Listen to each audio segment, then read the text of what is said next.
Hey everyone, welcome back to another weekly reading update. For me it's been a pretty good week.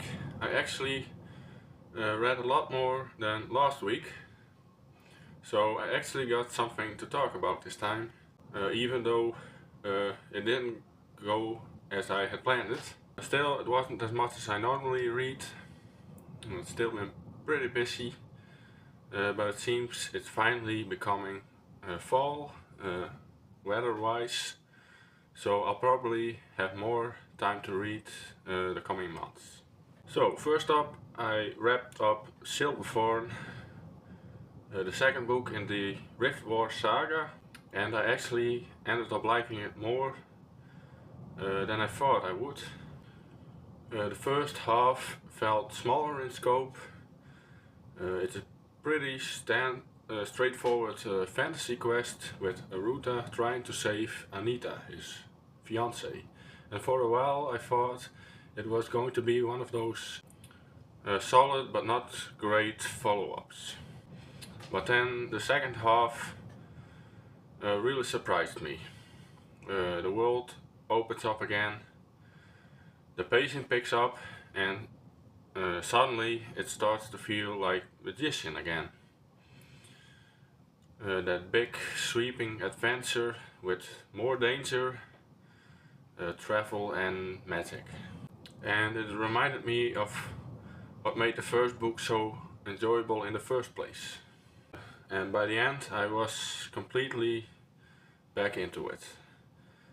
And so it's not as quite as epic as Magician, but it ends strong.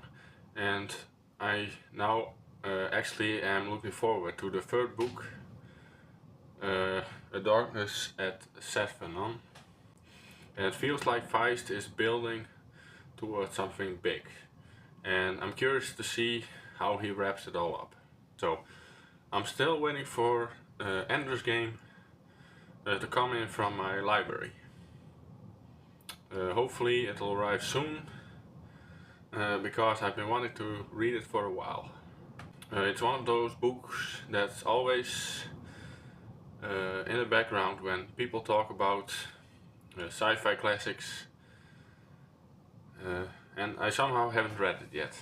So I'm really curious about the mix of strategy and philosophy people always mention.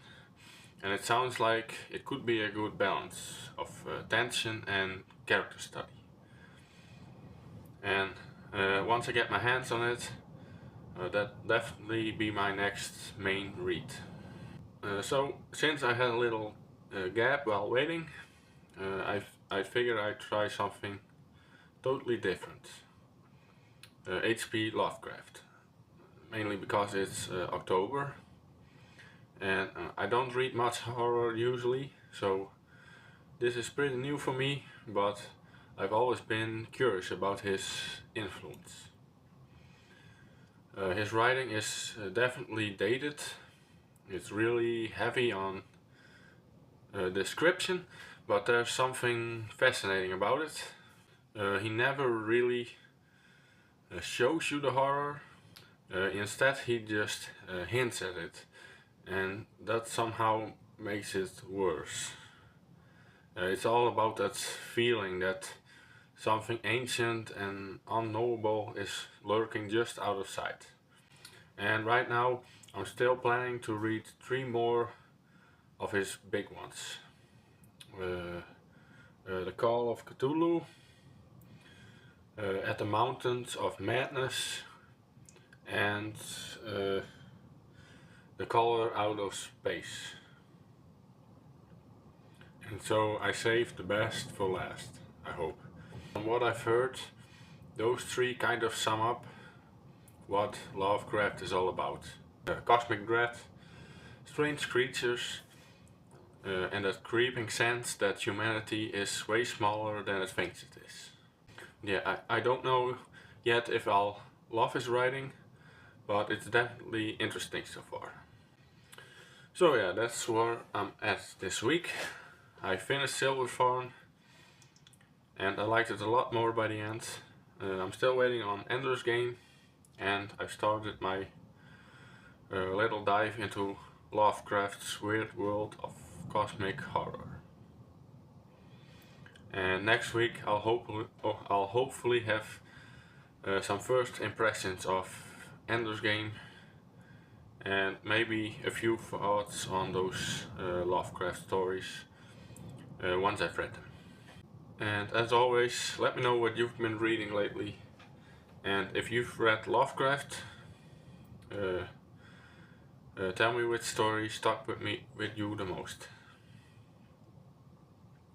So yeah, thanks for watching, and I'll see you in the next one.